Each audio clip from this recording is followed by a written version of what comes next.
Today I want to talk about dinosaurs. They lived 100 million years ago when I wasn't born and when humans weren't around. But sometimes you have to do science. Science is good. You don't get bored or don't get tired. You just do a little bit of science and then you do the rest later.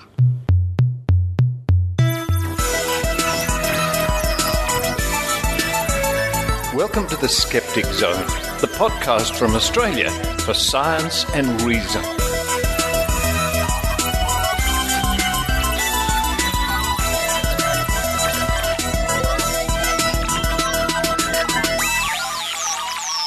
Hello and welcome to the Skeptic Zone, episode number 358 for the 30th of August 2015.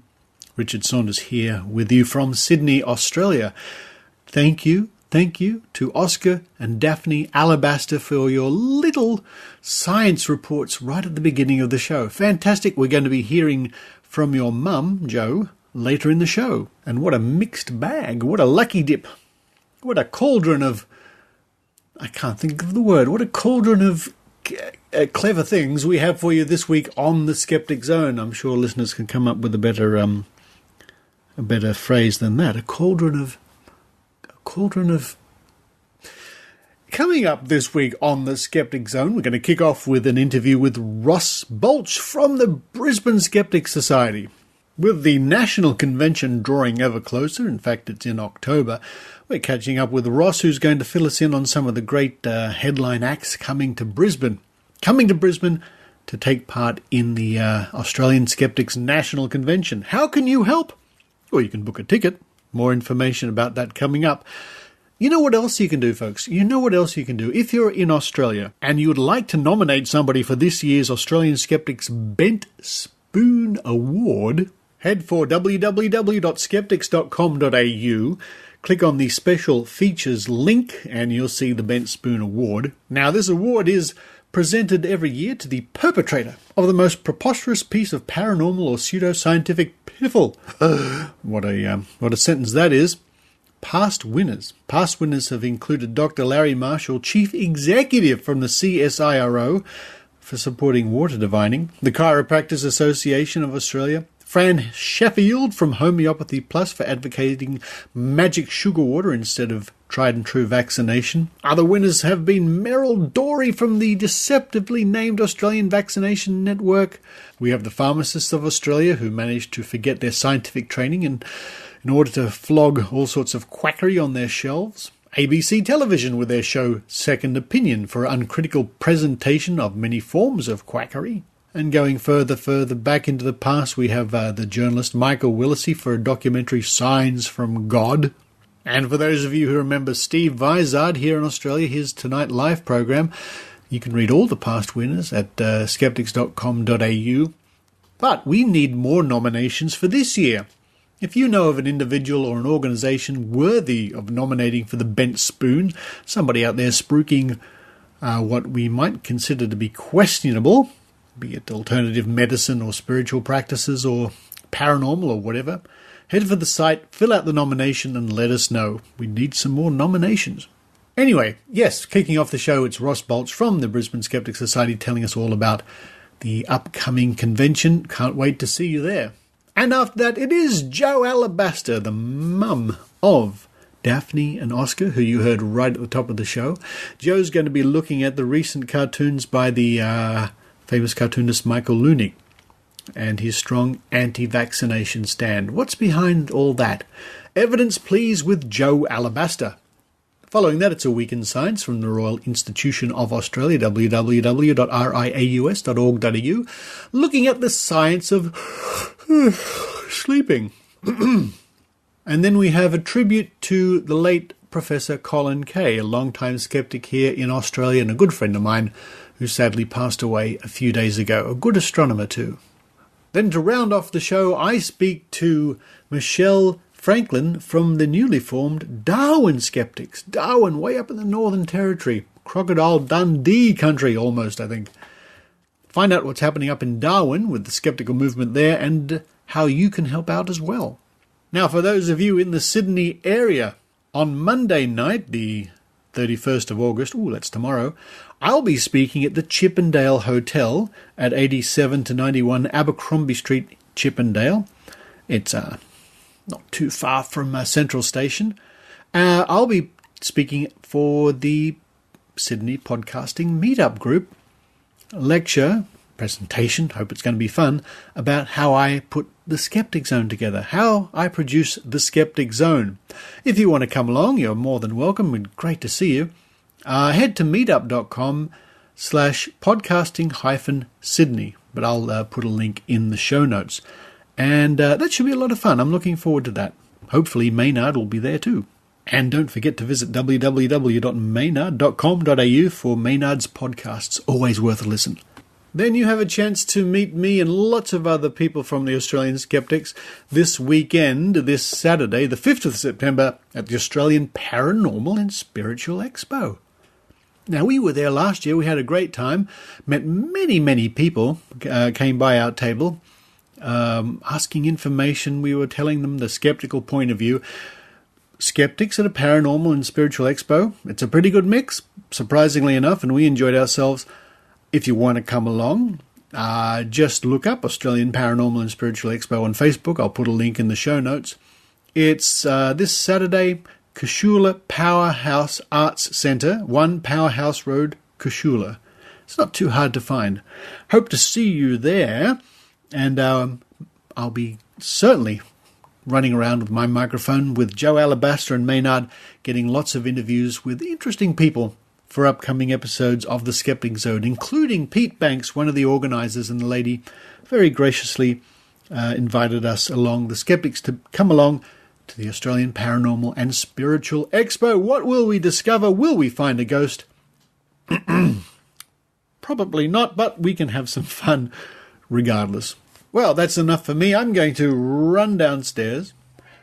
Oh, hello. It's Fred the cat. Hey, Fred. What's that? What's that, Fred? You want to remind people about dental health for felines? Really? What's that?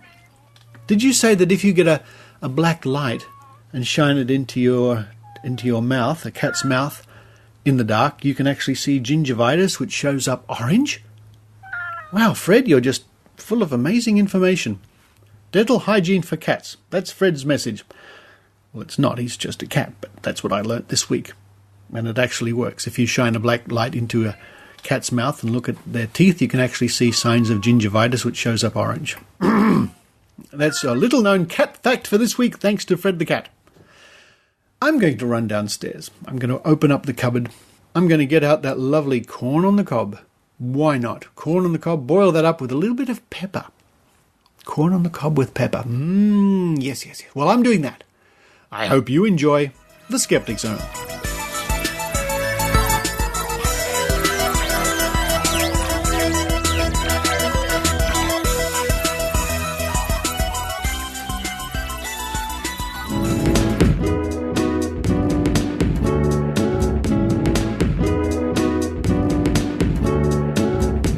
Joining me on the line from the Brisbane Skeptics Society, it's Ross Balch. Hello, Ross.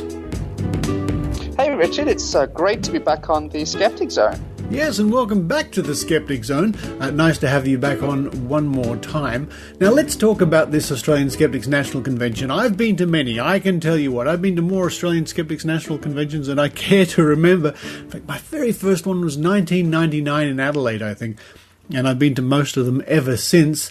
It's a very exciting thing to do, to hold a national convention like this. It's very tiring, as you're probably no doubt finding out. How are things shaping up? You know, things are going really well. I don't know if I've sort of told the story of this yet, but Brisbane Skeptics Society, we essentially arranged ourselves into a more formal group in 2014 after organising our very first Skeptic Camp. It turns out that banks want you to have a bit of formality before they will let you deposit money, so we thought that was the way to go. And we were very surprised just a couple of weeks before the Australian convention last year, which of course was a huge affair in Sydney, to get a call from Mr. Aran Segev, of course, the president currently of Australian Skeptics, asking us if we would like to host the Australian Convention in 2015.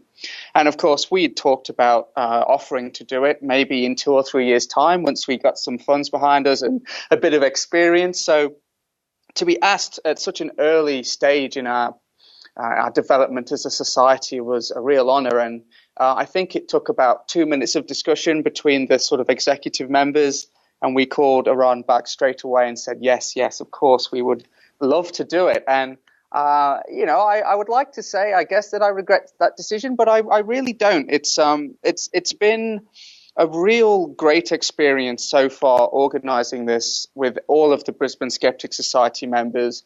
Everyone has been really busy behind the scenes. Of course, the first thing you have to do is you have to secure things like a venue. Are you going to have local hotels?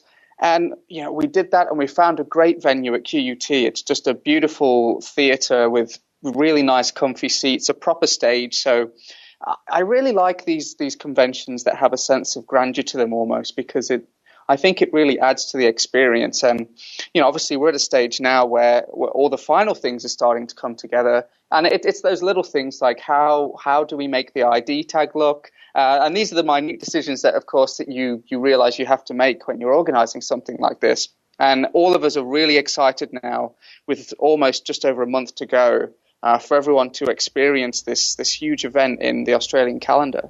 It really is, and it's a wonderful thing.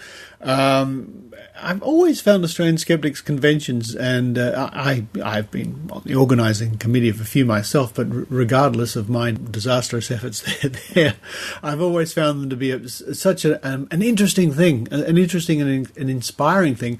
Now let's quickly look at some of the people you've got coming over this year for the convention, and what a lineup, headlined by a Nobel Prize laureate.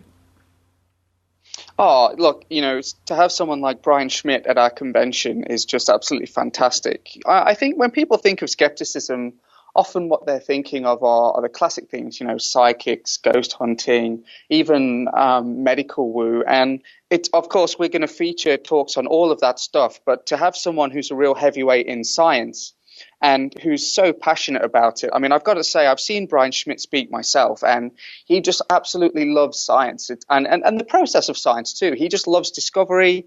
He loves the whole thing, and I'm really excited for someone of his quality to be in Brisbane to talk for all of the skeptics that are going to be in attendance. And it's really not someone you should miss. He really is a bit of a hero in Australia now. Of course, after winning a Nobel Prize at ANU for discovering the accelerating, expanding rate of the universe. So, he's just one of obviously a multitude of speakers. But I'm really excited to see him again and to get the chance to talk to him backstage. I think that's the privilege of the organizers, in a way, that you get time to sort of speak to these amazing people who otherwise you might not get to.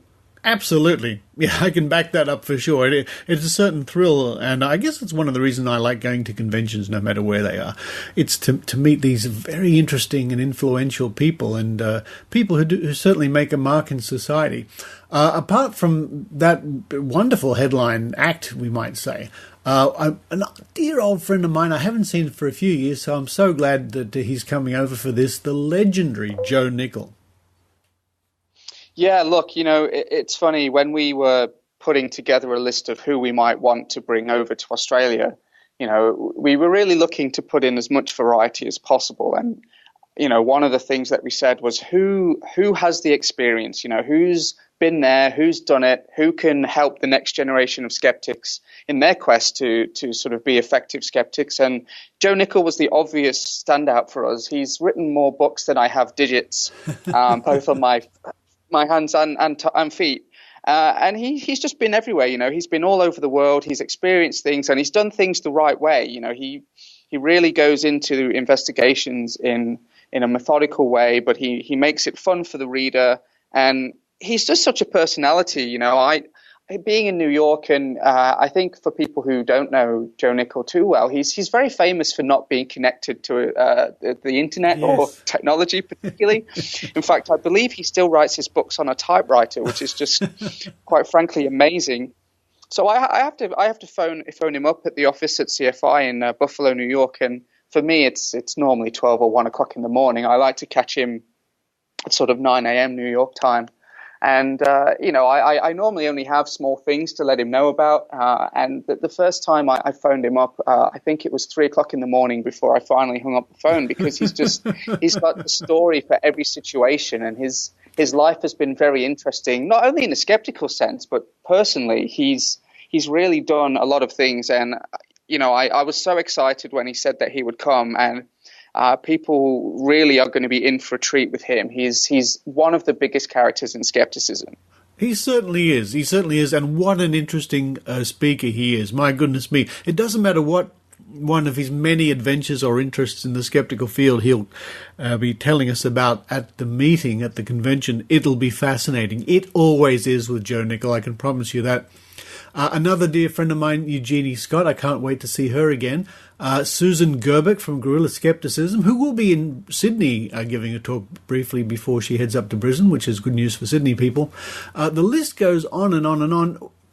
How did you go about getting these people together? Did you have a huge list of names? It was a matter of who was available? Yeah, I mean, it's interesting, actually, because I won't mention the people who turned us down, but there weren't that many, though. I think that's the encouraging thing. We put together a list, and I think, as I mentioned briefly earlier, what we really wanted was a diversity of experience, different topics. And, we said, what are the issues in skepticism right now that people need to be learning about? And also, what are the people who can talk to us and just give us general skills? We've got people like Peter Ellerton and Theo Clark, and these are the kind of people who they study thinking for a living. Theo obviously is amazing. He's a great educator, and he's got a lot of skills to put forward in that regard. And Peter Ellerton is a great philosopher, and he really sort of looks in a very scientific way at the way we think. And these are really, to me, the core skills of skepticism, thinking about how we think, or I guess metacognition, some people call it. These are the kind of skills that you need to come to the convention for. We get accused of preaching to the choir. And of course, that's true to a certain extent in these kinds of events. But they're really about learning and making yourself a better skeptic. So, we looked at that, and we also wanted people, of course, who have achieved a lot. So that's where people like Eugenie Scott, Jo Nickel came in. And also, we didn't want it just to be all about skepticism. We all love science. I think skeptics are some of the biggest science lovers there are. So that's where people, of course, like Brian Schmidt come in, Dr. Mel Thompson, who is a really great speaker, and obviously John Cook as well, who's he's going to talk about sort of the climate change stuff, which is one of the issues, of course, that's really important right now that skeptics are trying to do. And then we thought, well, other people, of course, we need sort of a more entertainment type value. And, that's where people like Miles Power comes in. He started a YouTube channel a few years ago now, and, he makes really quality content, and he's had a lot of experiences himself, not just in giving information, but he's had a lot of legal troubles with people trying to censor him. And these are the kind of experiences that we think skeptics need to hear about and sort of take that on in their own lives going forward. And I guess one of the other things we wanted to do as well is that we really wanted this convention to reflect Brisbane. It's been a long time since a real major event happened in Brisbane. In fact, I think it's 2009, which is... I think so, yeah. Which is, 5-6 years ago now, which is a long time. And we wanted to sort of promote some of the younger people in Brisbane who are just starting out on their journey, but I think will hopefully have a lot to give in the future. We've got people like Holly Warland. She's really tireless on things like Twitter, but she also has a very interesting area in psychology. Even myself, I guess, I've sort of got a bit of knowledge that I can give to people, hopefully, in microbiology and sort of missing microbes. That's the title of my talk. So, we figured if we can get a really good mix, then people are going to get the most out of the weekend that they possibly can. Absolutely right. It's a good thing to have a good mix, and you certainly do have a good mix. Look, folks, if you want to find out more and get your tickets booked, Ross, I take it there are still tickets left? Yeah, there certainly are. There's we have very few early bird tickets left. So if you want to guarantee a seat right near the front, you should get in as soon as possible, because those tickets are selling very quickly.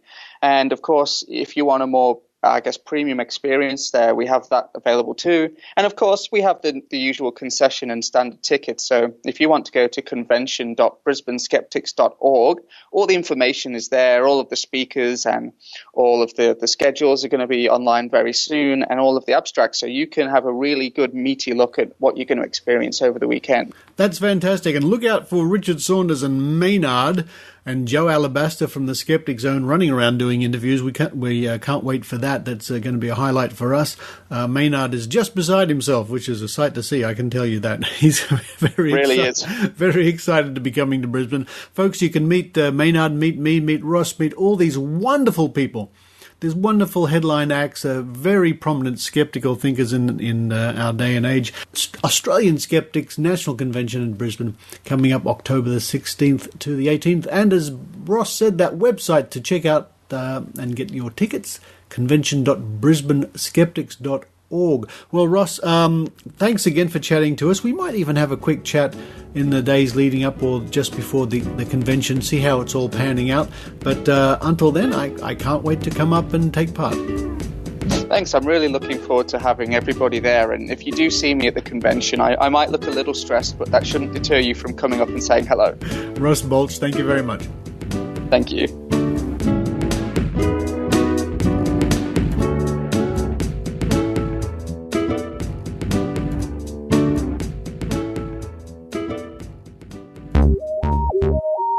Did you see that UFO sighting that made the news? What did that latest study about alternative treatments really say? Is this photo making the rounds real or a hoax? Doubtful News is a unique website featuring news about pseudoscience, the paranormal, anomalies, and questionable claims framed with a skeptical view. Come visit doubtfulnews.com every day for news about cryptozoology, conspiracies, shams, scams, and more. Follow us on Twitter at Doubtful News. Critical thinking is essential in assessing today's news. Doubtful News helps you decide, can you really believe this stuff?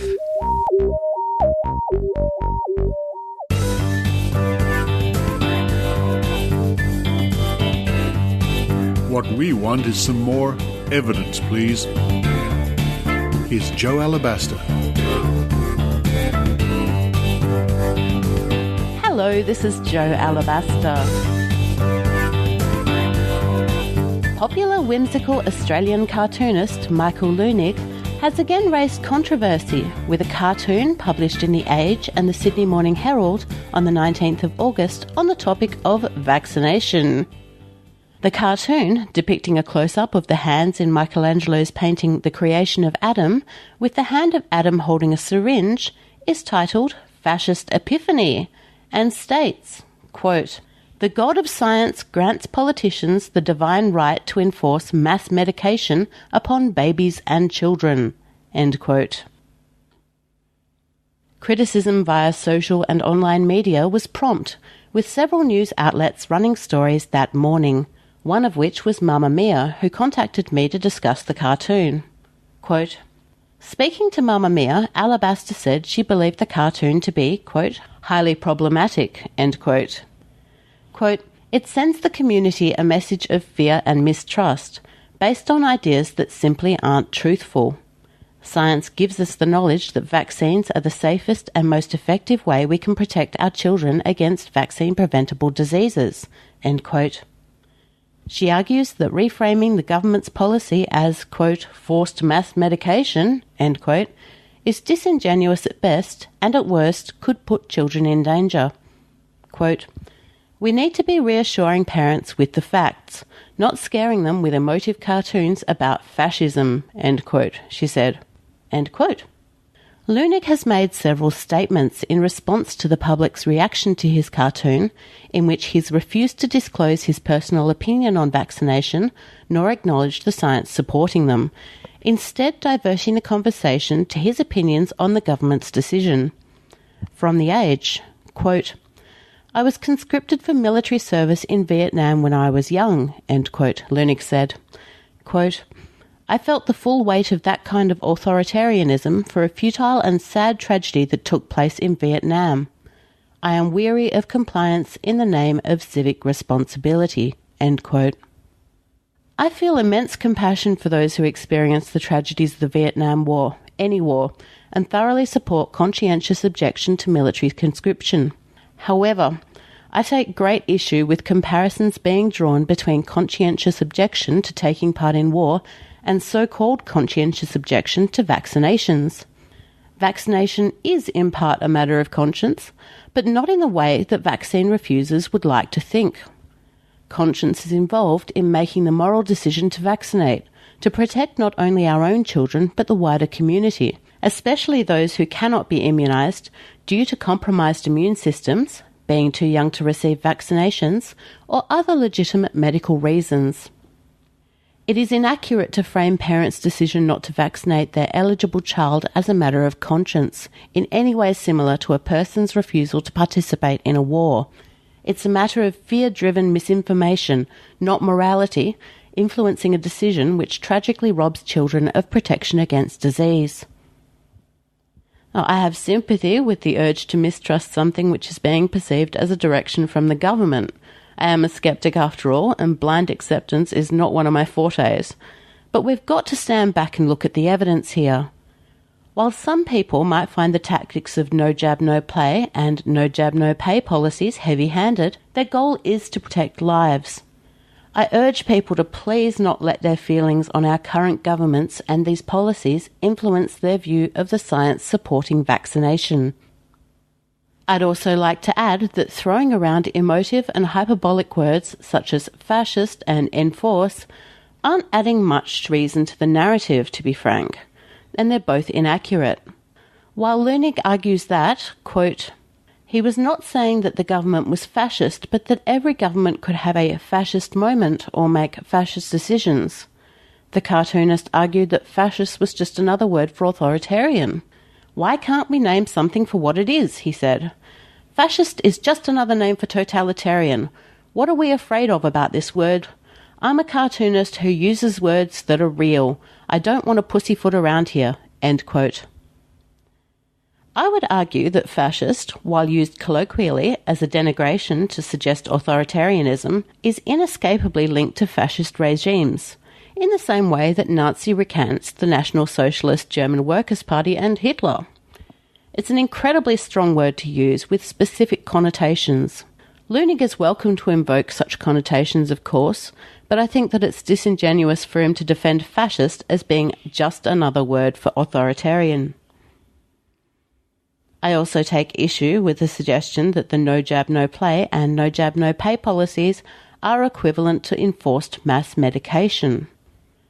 Putting aside the pedantic point that vaccines are preventative biological agents and are not technically classified as medications, I think that enforced is too strong a word for these policies. Parents still have a choice to refuse to vaccinate their children, though the consequences for not doing so, risk of disease, disability and death aside, will be somewhat harder to live with. Alternative arrangements will need to be made by the families of preschoolers in Victoria whose parents refuse vaccination but require childcare. Vaccine-refusing families nationwide who rely on the family benefits which are to be revoked under no jab, no pay will do it tougher financially. It could be argued that there's some coercion involved in both of these policies, but it isn't mandatory enforcement.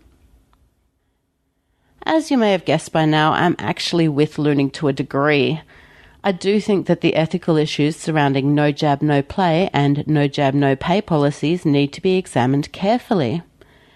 At the risk of being quoted out of context by anti-vaccination campaigners, I am somebody who is very firmly in the pro-vaccination camp, and there are parts of these legislations that I am not comfortable with. In an ideal world, parents would not require any loss of benefits in order to be prompted to vaccinate their children. They'd do so because they understood the importance of protecting both their kids and the wider community from disease. Indeed, with the proposed policies requiring children to be vaccinated, unless medically exempt, before being permitted to attend preschool services, or their families granted government payments, we could invoke the United Nations Conventions on the Rights of the Child, which determined that children have the right to access education and social welfare. When discussing the rights of children, though, I think that it's important to note that the treaty also recognises the right of children to access quality healthcare, including preventative healthcare. This is an obligation that the parents who refuse to vaccinate their children are failing to meet. I think that we also need to consider the right of children who attend preschool services to do so in a safe environment, particularly those children who are unable to be vaccinated due to medical reasons.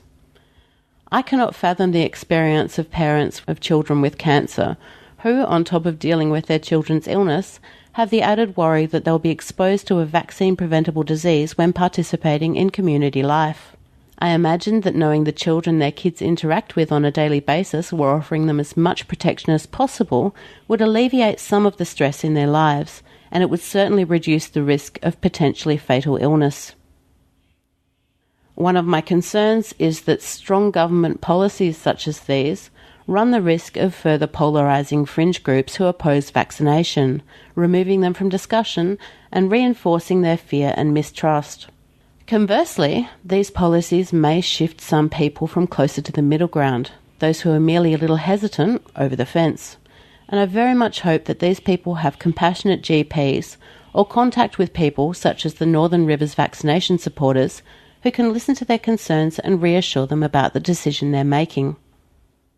So while there is certainly discussion to be had on the ethics of immunisation legislation, I think that it needs to happen very carefully, with full acknowledgement that vaccination is the safest and most effective way to protect our children from vaccine-preventable diseases. Without stressing the importance and efficacy of vaccination, we risk giving people an incomplete message on the issue and providing anti-vaccination campaigners with cartoons and quotes which they can frame with misinformation and try to use to further their cause. It'd be a terrible thing to use your freedom of expression on a nationwide platform to espouse the virtues of freedom of choice and then express yourself in such a way that some people may become focused on the ethics of policy without being mindful of the science supporting vaccination. To be clear, I support Michael Leuenig's freedom of expression, just as I support parents' freedom to choose whether or not to immunise their children. But with those freedoms come consequences, and I want both Michael Leuenig and parents who refuse to vaccinate to be aware of the facts about immunisation, the potential outcomes of their actions, and for them to make conscientious decisions.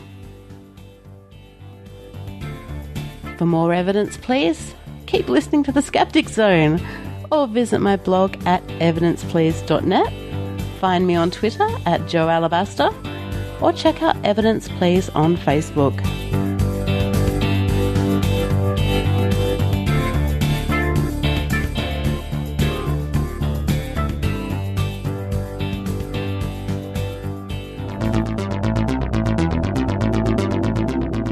Welcome to A Week in Science from RiAus, bringing you the science you need to know. We spend around 1/3 of our lives asleep, but most people don't give it much thought. So why do we need our sleep, and just what happens while we're in the world of nod? Time to wake up and find out.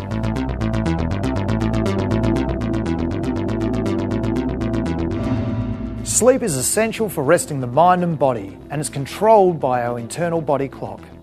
Located in our hypothalamus, our body clock is established during the first months of life and controls the timing of our nightly sleeps through the release of the hormone melatonin. While everyone's clock runs on roughly a 24-hour cycle, melatonin release can peak anywhere between 9 p.m. and 3 a.m. depending on the individual. And it's this variation which explains why some people are naturally night owls and others are early risers.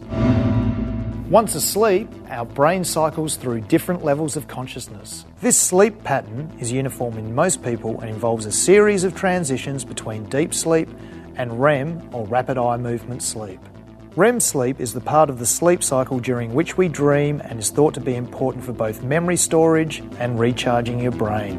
Most people have 4 or 5 dreams a night, even though we usually don't remember them. And finally, the optimum sleep time is 7 to 9 hours a night for adults. Research has shown that under or oversleeping will not only increase your risk of a chronic health condition, but will also significantly reduce your life expectancy. And now, 4 fast facts about sleep. During REM sleep, our bodies are paralysed to stop us moving about. People who don't get enough sleep are more likely to overeat due to lower levels of the appetite-regulating hormone leptin. The record for the longest period without sleep is 18 days, 21 hours, 40 minutes. The winner reported hallucinations, paranoia and blurred vision. And finally, yes, it is possible to sleep with your eyes open. That's it for this week in science. For more information on sleep, go to the RiAus website, riaus.org.au. Follow us on Twitter at RiAus and like us on Facebook. I'm Steve Kern and we'll catch you next week.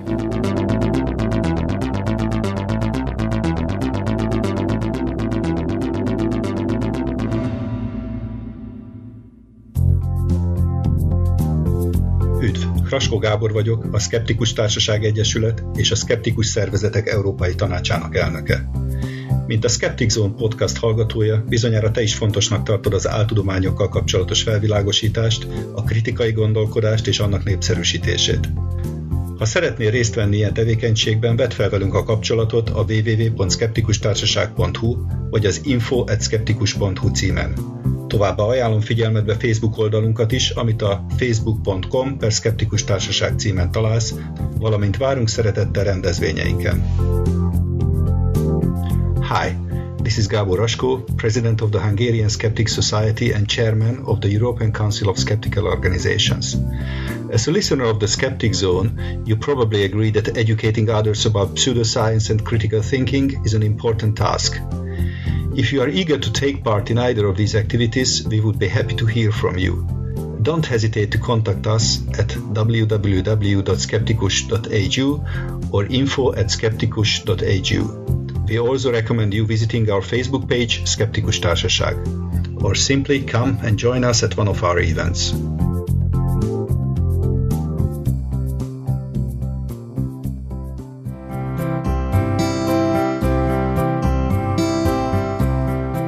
I am saddened to report to you the death of an old friend of mine, Professor Colin Keay.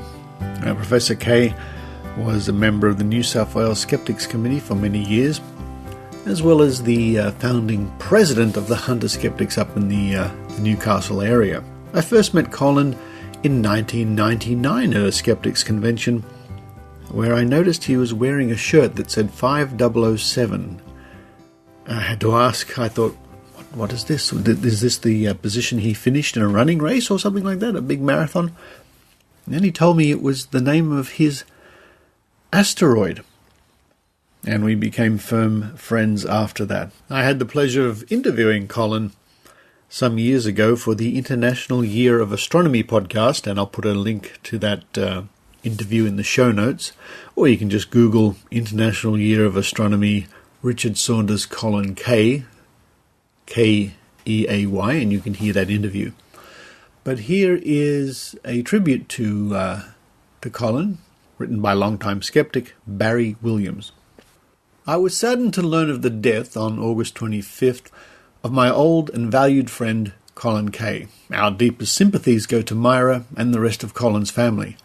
Colin Stuart Lindsay Keay, born in New Zealand, was an astronomer from 1965 until his retirement in 1993. He was a senior lecturer, then associate professor at the physics department of the University of Newcastle.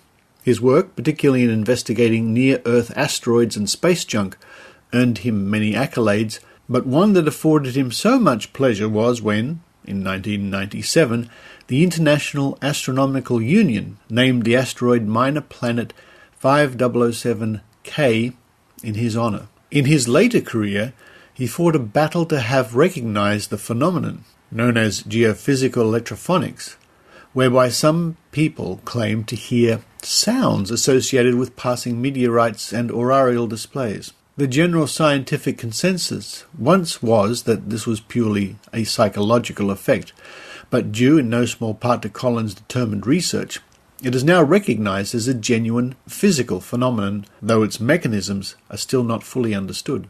In 1987, Colin formed the first regional skeptics group, the Hunter Skeptics in Newcastle, and such was his enthusiasm and drive that his group organised successful annual Australian Skeptics National Conventions in 1992, the first such to be held outside a state capital, and again in 1997. Colin also served on the New South Wales Committee for many years, travelling to Sydney for each monthly meeting, rarely missing one. Colin was a great bloke and a fine scientist with a dry sense of humour. I well recall when responding to our congratulations at having an asteroid named in his honour, he said, "It's certainly better than having a hemorrhoid named after me. Farewell, old friend. You'll be sadly missed." And finally, on a personal note, I was forever a little bit miffed when I learnt that Colin had a regular space and science column in the Newcastle Herald for over 30 years, until he was told he was no longer needed as they would replace his column with a psychic column. The psychic involved was known as the Amazing Vale. I had the displeasure of seeing the stage show of the Amazing Vale some years ago, over 10 years ago now, and I was completely and utterly underwhelmed with her basic, cold reading. So long, Colin Keay, and thanks for all your wise advice.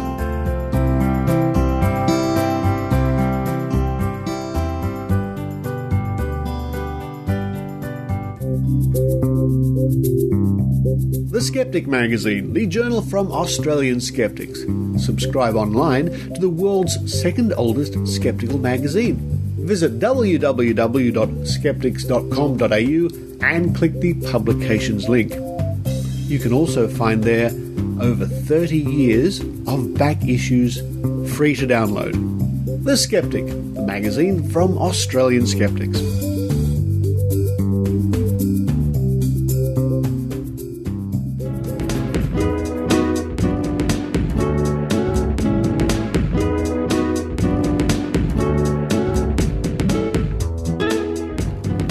And joining me now all the way from a wonderful place, what an interesting place it is, Humpty Doo. I'm not making that up, folks, it's really called Humpty Doo.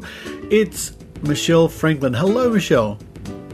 Hi, Richard, how are you? I'm really well today, and it's great to catch up with you, great to contact you, I should say, because you're up there in Humpty Doo, which is about, roughly an hour south of Darwin, which is the capital of the Northern Territory here in Australia. Darwin, named, of course, after Charles Darwin.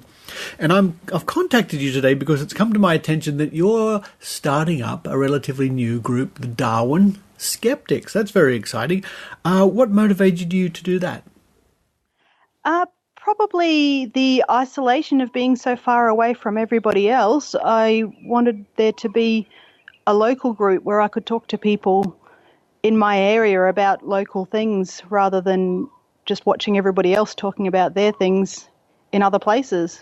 I see. Well, I can understand that entirely because, like the rest of it, with a 24-hour internet, I suppose you're engaged in conversations and news and things from all around the world, and I can understand that. So at the moment, you're interested in getting people in your area, up in Darwin, up in the Northern Territory, to hook up. That's right. At the moment, I'm just hoping to find a little group, and down the track, I'm hoping for skeptics in the pub or meetings, or hopefully something a little bit more formalised eventually. I think that's probably a worthwhile thing, and I'm sure it's going to happen. And just for the benefit of our listeners, and you can Google this, folks, Humpty Doo is famous in skeptical circles because many years ago, I think way back in the 90s, if I'm not wrong, there was, in your area, a poltergeist. Now, you must have heard about that. I have. It was actually in the newspaper just last year because someone wrote a book that included the Humpty Doo poltergeist. But I was aware of it before that because I used to live just in the next street over, so I'd drive past that house every day. And I'd look around, but I never saw anything strange, unfortunately. Well, maybe that's the poltergeist I can hear in the background now. Yeah, the two red-tailed black poltergeists that just flew over. So for the benefit of our listeners, can you describe exactly where you are and what's happening there? What's making those noises? I'm on my veranda. I live just south of Humpty Doo, and my house is a bit echoey, so I came out onto the veranda, and I thought I'd gotten into a nice quiet window, but the red-tailed black cockatoos have just come back. They live around this area. We've got about 6 or 7 that frequent our yard. Yeah, they're rather noisy, but I quite like them. There you are, folks, from around the world. You're getting a little bit of local Northern Territory wildlife in the podcast at the moment. That's quite fun. And I know those birds, and they're quite beautiful, aren't they? They are. They're quite stunning, very, very striking colours in their tails. Yeah. Anyway, so they're not poltergeists after all, but yes, Humpty Doo is famous because of a reporting of a poltergeist there. And from memory, because it's not a story I've looked at for many years, from memory, I think it was a case of objects being sticky taped to the top of ceiling fans. And once the ceiling fan was turned on and started to spin for a while, suddenly objects would be flying around the room and things like that. I think we can be pretty sure it wasn't just by coincidence. Just by coincidence. I think we can be pretty sure it wasn't a real poltergeist. Possibly, yeah. The articles that I read showed words written in pebbles as well. People would come home and there would be little stones placed in strange words, but... Well, gee, it's not like a human could do that, I suppose. No, of course not. So it's really great that you've started this initiative, and folks in the Darwin area, or if you're keen to help support a new skeptical venture, just head to Facebook at the moment, facebook.com/groups/Darwin Skeptics, one word, and skeptics spelled the American way with a K, as we normally spell it here in Australia these days anyway. So that's facebook.com/groups/Darwin Skeptics. And Richard, we also have a Darwin Skeptics email address. That's just darwinskeptics@gmail.com if anybody wants to contact us that way. darwinskeptics@gmail.com if you just want to contact the Darwin Skeptics purely via email if you're not on Facebook, or of course you can contact them via Facebook. Well, Michelle, let's keep in touch. Let's see how it goes. The Australian Skeptics are here to help in any way we can. It's really good to see a new group springing up. And heavens above, we'll have to try and organise, hopefully one day, a big skeptical trip up to Darwin to visit you all. I think that would be fantastic. That would be wonderful. I think I'd enjoy that very much. We could revisit the Humpty Doo poltergeist and see if he's still around. We could. Now, that would be an interesting trip, I think. I wonder if he's still there, just waiting for us. Well, for now, Michelle Franklin, all the way from Humpty Doo near Darwin in the Northern Territory. Google it, folks. Have a look on your Google Maps. See exactly where that is. Thank you very much, and all the best. Thank you, Richard.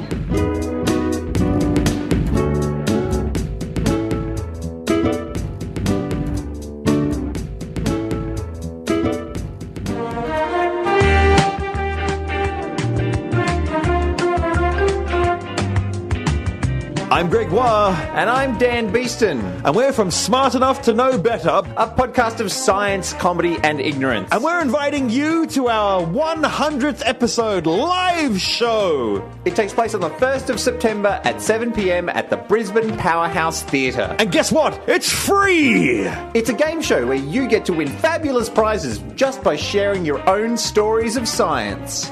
1st of September, 7 p.m. at the Brisbane Powerhouse. Free, free, free. Check smartenough.org for details.